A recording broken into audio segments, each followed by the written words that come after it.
think it's harder in New York to do something like Womanshare because New York is so big and so impersonal, and this is much more of a small town kind of thing where people know neighbors and there's already a community feeling. If it could happen in New York, then it really could happen any place.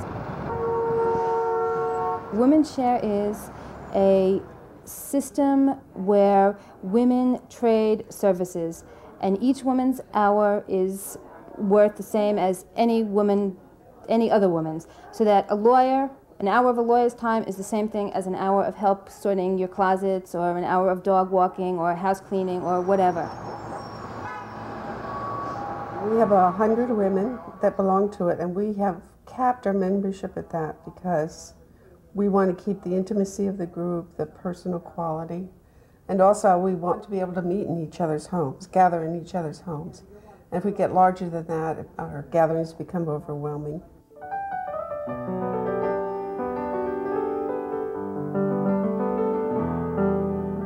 One time we had a potluck, and it just came up today.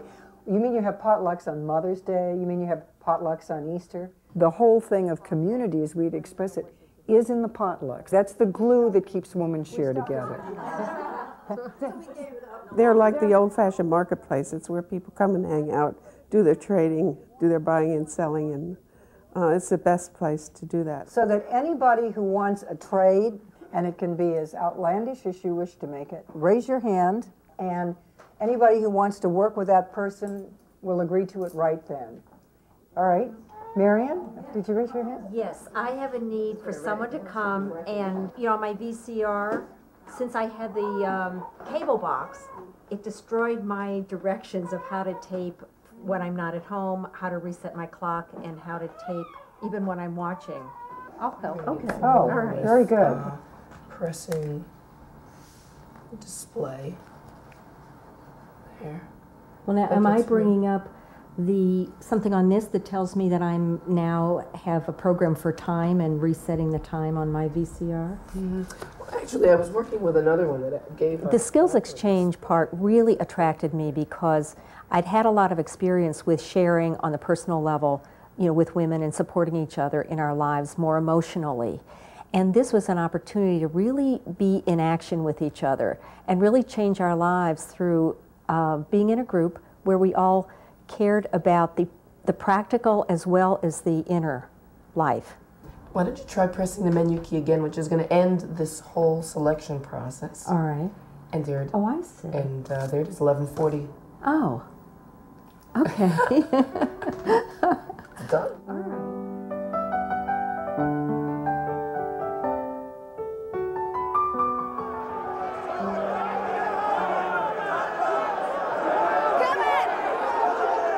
The money system really is based on scarcity, that there's not enough to go around and we all have to compete to get what we need. And our goal is to create a community of abundance in which there's plenty to go around and there's plenty of help and plenty of resources to be shared. Okay, so this is the most common wall fixture and that would be appropriate for us to use. One of the principles of Womanshare is to share your skills so that other people learn them, so that all of us become multifaceted.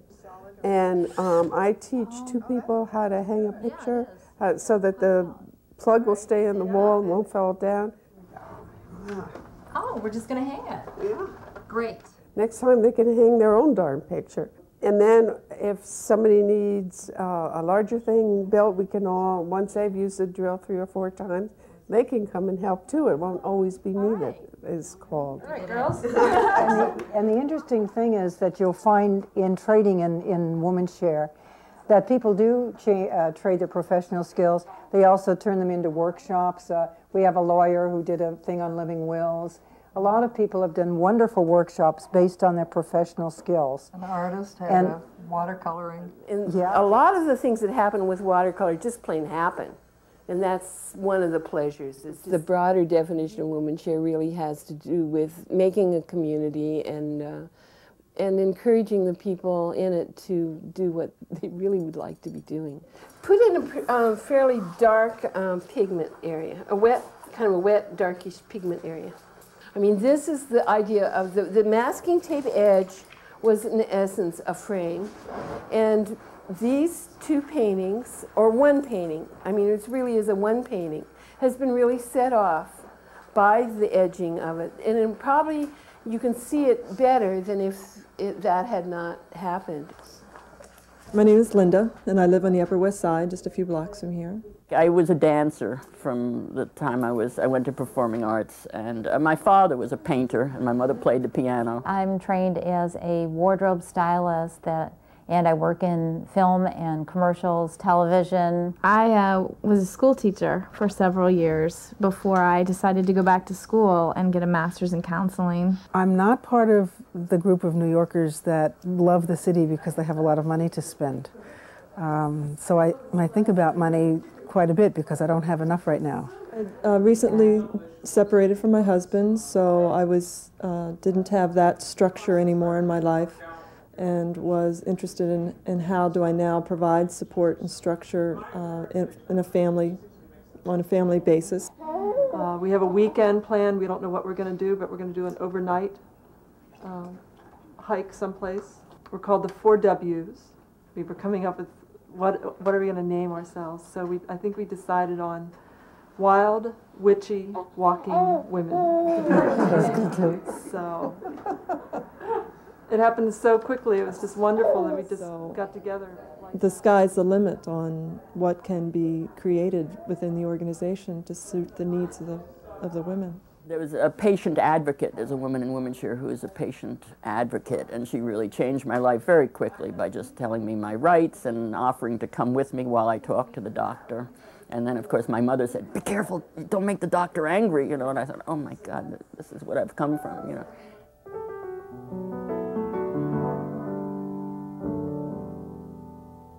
Really, we began not having much money and realizing that Diana wanted some work, and I said, oh, I can help with that. And I said, well, I can use some shelving or some cooking. And we said, well, let's do what we've done before. Let's do what women often do, hour for hour. And women have been doing this forever. And I said, well, why don't we try this out? Let's formalize it. Let's get it written down. Both of us approached it in a very serious, organized way. And we presented it to a group of about 12 women, 3 of whom joined it and became members of Womanshare. And it was ever after that, until today, women just seem to have a language that is understood about relationally working with each other and taking over what tasks there are to do. People that have already decided that they don't want to be members, and we just need to find out. And I was very involved with the reorganization that we had when we went from being a 2-person leadership structure to a more decentralized organization where all the members now are taking responsibility for the tasks of running the organization, the administrative stuff. These little credit cards that you will become very familiar with. People fill them out and you list the trades that you've done, and then you send them into our committee. So I come to the advisory committee meeting before the potluck to find out what all the other committees are doing.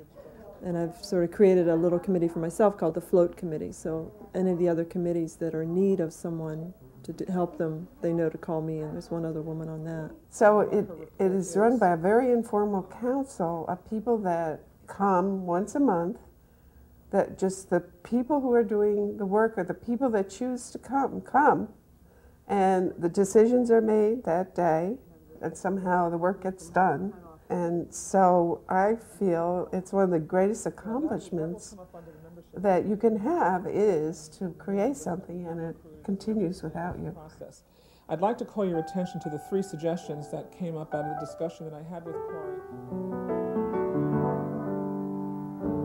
It sort of comes back to the idea that we're all in this life and we're all on this planet and we're all here, and in a city like New York where we're practically living and breathing on top of each other, it sort of is a way of saying, you know, this is a way that we can reach out and help each other and make it all even and make it all fair. I mean, you know, the classic is the kids on the playground. That's not fair, that's not fair. This is fair. What people don't understand is that money is just something that we've all agreed to agree to. It's just a belief system. There's nothing real about it. So therefore, you're free to create another belief system and another money system of any shape or form that you wish. And that is so liberating.